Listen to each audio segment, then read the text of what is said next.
Today I'm working on this limited edition Ford Puma, which has quite a substantial dent over the front section of the near side wing. And as you can see, it's left multiple dents and creases of all shapes and sizes. We also have a kink over the middle of the arch and some small damage towards the back end of the panel. But stay tuned and I'll show you how I can remove all of this with no filler and no paint.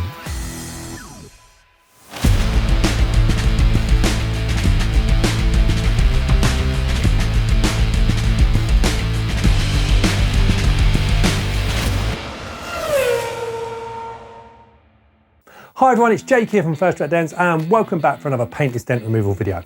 So this week is the turn of this limited edition Ford Puma. Now this particular model is the Millennium Edition, released around the year 2000, and a limited run of 1,000 I believe were made in this eye-catching zinc yellow paint finish alongside the Ford car and the Ford Focus. And this car belongs to a very good friend and customer of mine, so I need to make sure I do a very good job on this one. Now this vehicle has sustained quite a nasty bit of damage over the front wing here, so we have quite a few dents and creases to iron out. So before I jump into the main repair, let's take a closer look in detail at all the main areas of damage so we can work out the best method to carry out this repair. So panning across this panel, the overall size of this damage is approximately 420mm by 200mm. And if we look further into the dent, we can see that there are 4 main areas here that are probably holding all the tension. Zooming in and panning across, we can see these 4 areas in detail. 1, 2, 3, and 4. We also have these 2 long horizontal creases which have pulled in quite a large area around them. So I'll need to work on both of these creases carefully and accurately in order to get them out successfully.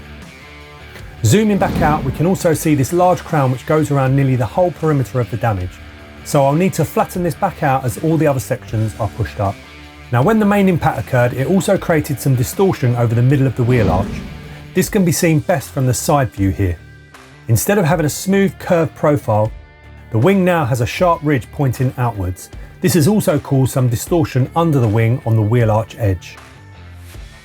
Aside from this damage, I also spotted another dent on this panel which is just under the repeater lamp here.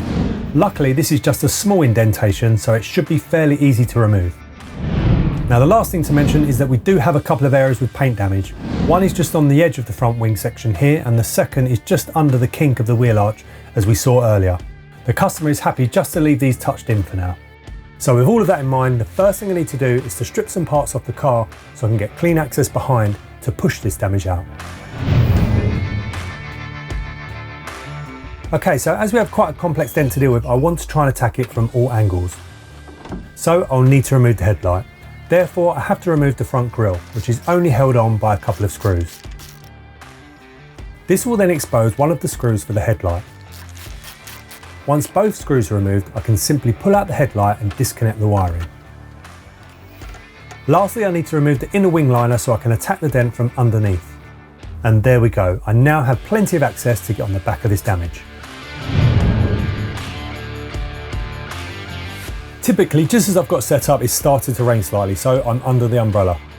First, I connect my light to the panel and I've decided to start with my double bend tool with my large rubber tip. I'm warming the panel up slightly with my hot air gun so as not to crack the paint. Then I slide the bar underneath. I've decided to attack area 1 and 2 first, as I think that will help me release some tension in the panel. Using the tool, I'm just pushing up all of the tight areas, which will bring this edge back to shape.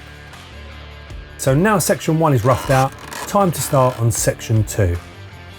Using the same tip, I'm pushing up this tight area at the bottom. Although as you can see, this section is much tighter than section 1. So I need to give it some more heat and push it a little bit harder.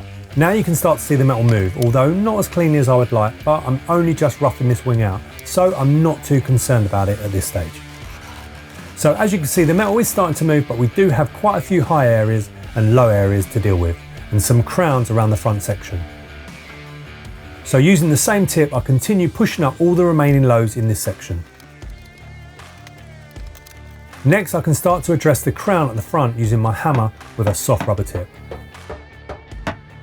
Using some sharp hammer blows, I can start to flatten this crown, which will help get this area at the front smooth again. Right, now I'm going to work on section 4 here, as this section is also holding a lot of tension. Now, because some of the tension has been released at section 1 and 2, section 4 here is moving a lot more easily and comes up in no time at all with very little effort. Perfect, now I can move my light board over to concentrate on the front part of the panel.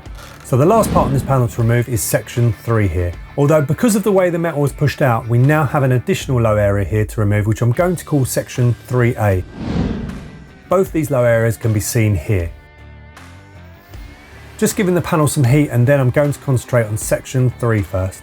And as you can see, this section pushes up nicely. Next, I'm moving over here to concentrate on this new low area, section 3A. And just like section 3, it pushes up nicely without too much trouble. Right, now it's time to get to work on what's left of these two line creases. The first one I'm going to tackle is this one at the top. So to prevent any damage from the leverage of my bars, I'm going to use a cloth just here at the opening. So I'm using my longer screw-on tip bar with a standard rubber tip.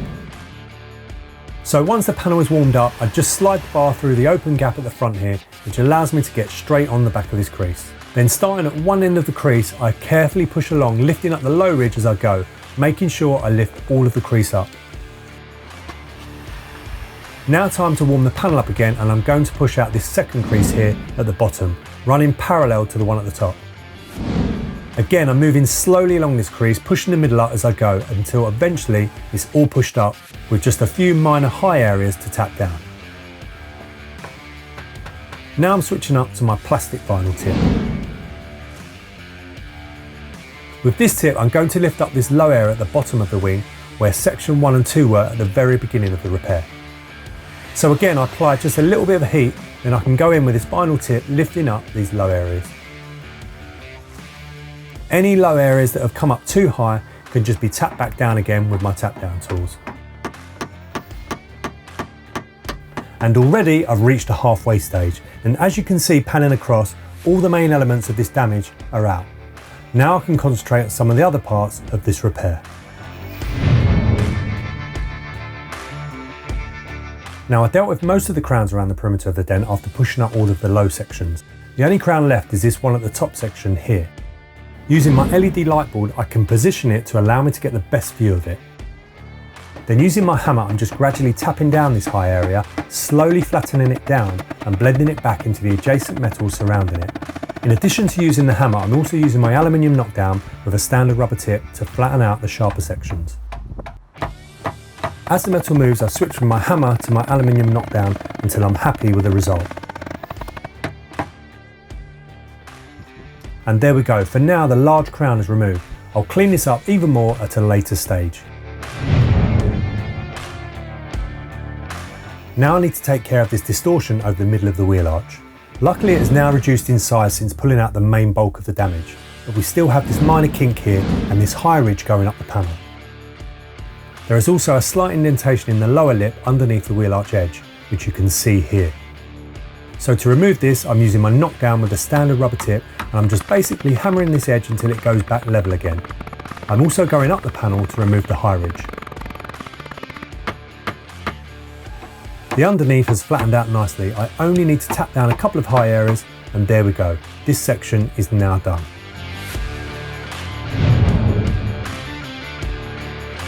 Now the main areas are up, I just need to go back over the repair to iron out all the micro highs and lift up the micro lows. To bring up some of these micro highs, I'm using my plastic bullet tip. This is sometimes when the majority of the time is spent pushing up all these tiny micro lows one by one. I generally do this in small sections and then move on to the next, and then I use my plastic bullet tip on my knockdown to tap down all the micro highs. Slowly but surely the panel is straightening out nicely again. Here I'm using a different bar to come in through the front to lift up all the small micro lows. Believe it or not, I chose this day to do this job because the forecast said it was going to be sun and cloud all day. Well, they got that wrong.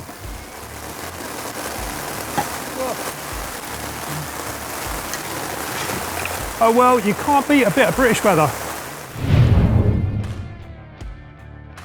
Now the rain has stopped, it's time to tackle this additional piece of damage that I highlighted earlier. And I've even noticed another slight high ridge a bit further up next to the repeater lamp, which you can see here.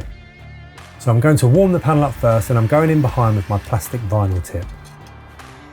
This is quite a straightforward dent to do. I just need to be accurate with my pushes, and using this tip I can slowly move across the whole dent, raising it up. For any areas that have come up too high, I'll just tap them down again using my plastic bullet tip. Then to remove this gradual high ridge, I'm just using my hammer with a large rubber tip, and I'm striking this ridge until all the metal levels out again. And there we go, this additional section of damage is now complete.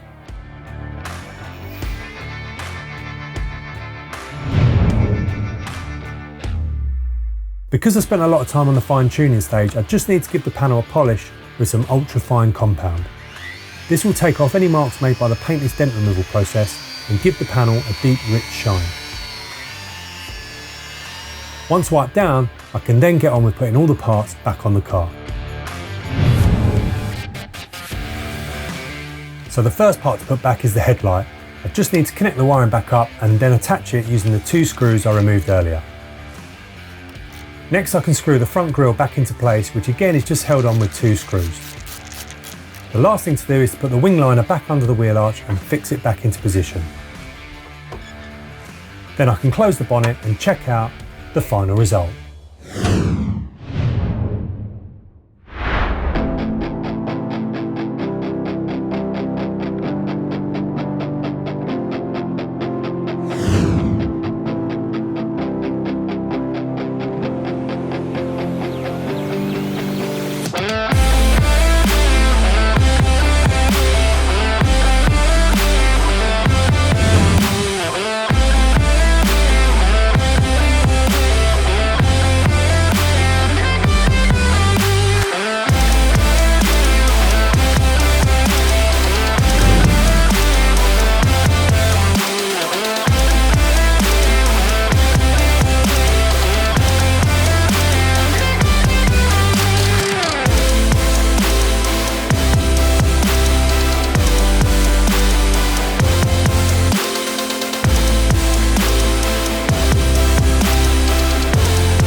Well, as always, thanks again for sticking around to the end of the video. This particular repair took quite a lot of time and effort to get it back into this state again, although I thoroughly enjoyed this one because the customer is a real Ford enthusiast and was thrilled to bits by the final result.